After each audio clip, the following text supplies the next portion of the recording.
Hi, this is Nicole Al-Amoudi, the graduation recovery teacher, and I am going to show you how to navigate Play-Doh so that you can use it with your students for summer school. Okay, so the objectives for this training is to learn how to navigate Play-Doh as a teacher and as a student. So the first thing that you need to do is you will need to send an email to your student or students with the following information: the website address, their account login. For everybody, it's PDLCS. Their username is going to be their first name with their initial, the initial of their first name, and their last name. And then everybody's password will be PDLCS 2016. So once you log in yourself, you're going to land at this page, and this is Edmentum Sensei. So if you're looking at the screen here, this black bar, the most important tabs that you are going to use are Edmentum Sensei, Play-Doh Courseware, and Grade Tracker. Okay, so your landing page, you fall on the alerts. This is the second bar of tabs. The alerts tab will show you who was the last student to log in, what they logged into, the date and time, and if they did a mastery test or post test, it will also show the score. You can definitely clear these out. You see this dismiss button if that's something that bothers you. In this second bar, the most important things that you're going to use are the alerts, because obviously you're going to see what everybody did, and your students tab. Okay, so if I go ahead and if I were to, I apologize, my mouse, I don't know where it's at. There it is. If you click on students, this is what you're going to see. You're going to see a list of your students. A couple of things that are important on this page. First off, it tells you the student, their last login, how long they were in, and what was the last activity they accessed. The other important information that you're going to see just by looking at the screen, a quick glance, is also if they're currently active or not.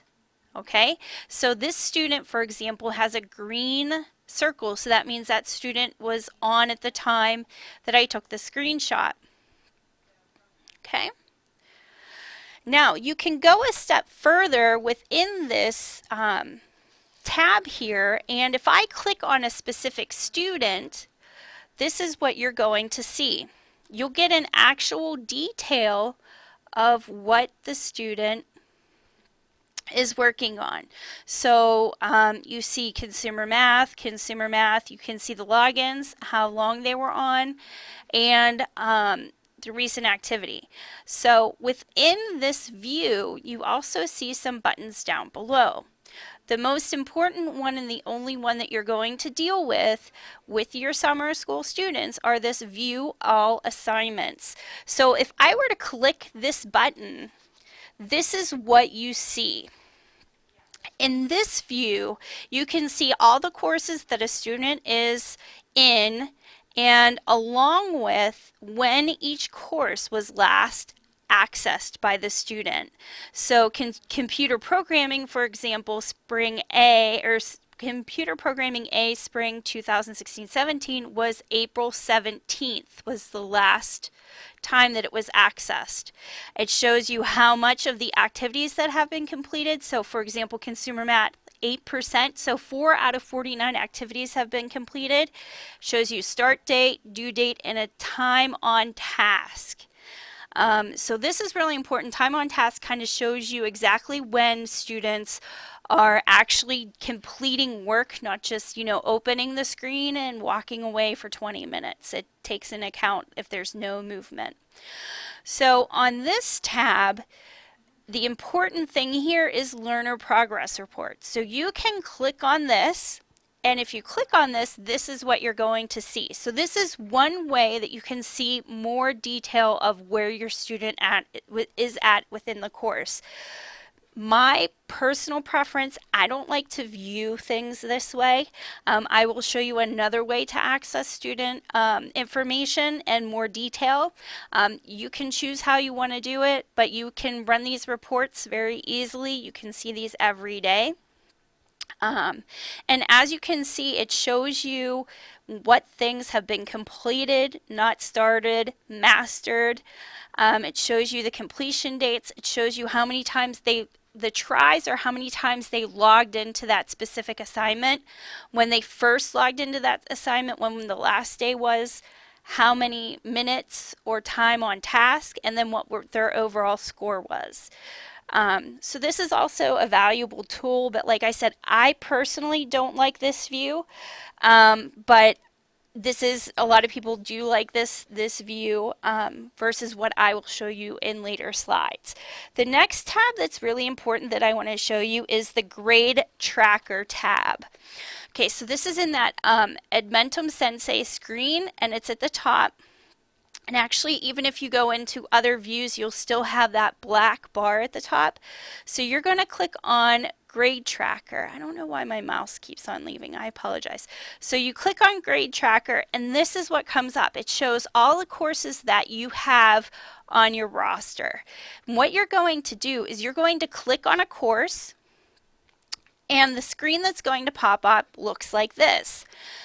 It shows you the student that's in the course, the time on task, their overall grade, and then the grade categories. There are a bunch of grade categories, and each course is different on what the grade categories are, depending on the assignments, and also the percentage that's assigned to them. So it's very important. Just so that you remember, I would do it first thing, is go into each of your courses and do this next step, just so that it's done at the very beginning and you don't have to worry about it. So what you're going to do is you're going to click on this where it says Grade Tracker Options. Okay, and when you do that, you're going to get this menu. Okay, and you're going to click on Manage Scales and Weights. Once you do that, you're going to get a screen that looks like this. Okay, the only tab within this that you need to even think about is categories and weights. You do nothing else with this other one. So categories and weights only. Okay, now as you can see, there's a screen bar here, so remember, if you don't see everything, there might be more percentages down below, because I do not believe this adds up to 100%. So if there is something that you don't want, for example, I do not want module mastery. Just to explain what module mastery is, it's literally just the student opening the tutorial. That's it. Okay, so you truly do not want that to be 45% of the overall grade. So there's two ways you can handle this. You can, one, change the 45 to a 0, or you can click on that nice little red X right next to it and just completely delete it. In place of module mastery, you're going to put mastery test or quiz. These are mini checks that come after the lesson, and we'll get into more detail what the lessons look like and what the student sees. So your post tests, your mastery tests / quizzes, and your lesson activities should be the highest percentages, followed by end of semester test, discussion, and or tutorial.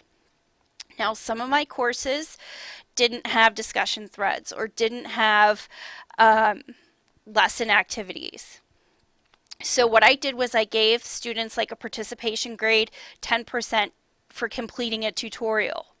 Okay, so you can do that, and Dr. Posney will give you more direction on how to continue with that.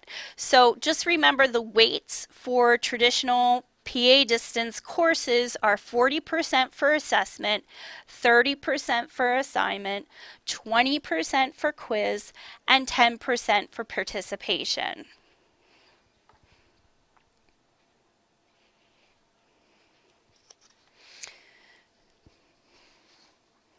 Okay, the last tab in our black bar at the top is the Play-Doh courseware tab, and that's where you're going to be able to see the courses that we have in general and the courses that you have assigned to you. Okay, so once you click on PA Distance or PDLCS Graduation Recovery, you're going to get this screen that comes up with multiple tabs. Home just takes you to the home page. Courses are a list of courses that you have and also all the courses that are available in Play-Doh.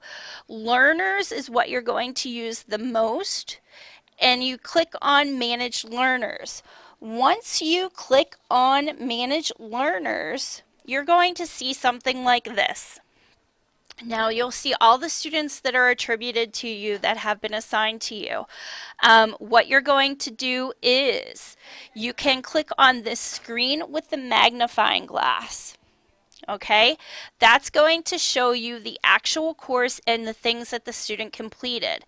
This bar graph is going to give you a report similar to what I showed you a few slides back. Okay, this is my preferred method to see how students are doing. I click on the green screen with the magnifying glass, and this is what comes up. So I have the student, test family. You can see the student's username, email address, grade, and then it lists all the courses that the student is currently enrolled in. Okay, if there is a screen with a magnifying glass, that means that I can see that student's progress in that specific course. All these other ones are previous courses that are already completed. So if I click on that green screen with the magnifying glass, you come up with this screen up here, which is the class summary. It tells you how many kids are enrolled, who's assigned to this class. Enrolled learners is what you're going to go to. Okay, once you click on enrolled learners, you will see this pop up where it says test family, quick actions. You want to click on the pencil. Once you click on the pencil, it actually shows you what things the student has completed, what has been locked, what their score was, how long they were on that. The big important part of this screen is the Actions tab. So say, for example, a student does an assignment and doesn't score very well, like this one that's highlighted, Tone and Mood in Fiction Mastery Test. Okay, so the student scored a 40%, wants to retake the test. So you're going to go down to Reset Activity. Okay, reset activity, that'll automatically unlock it and the student can redo it. A couple other things about this. This paper with the magnifying glass, you can actually go in and see what the student missed on the test. The student cannot see that. So if you want to show that to the student, please let me know. The other thing is the stars with the E's. So this means the student did really well on the pretest on questions regarding character and plot development. So therefore, since the student did really well, the student is exempt and does not need to complete those lessons. So that is another aspect of Play-Doh that's, can get students through the material if they already know some of it. Okay, so please contact me if you have any questions. I will be in and out of the office, but I always have my phone on me and I can view my email for school. My extension is 110, and in the next video, I will show you the student view of Play-Doh.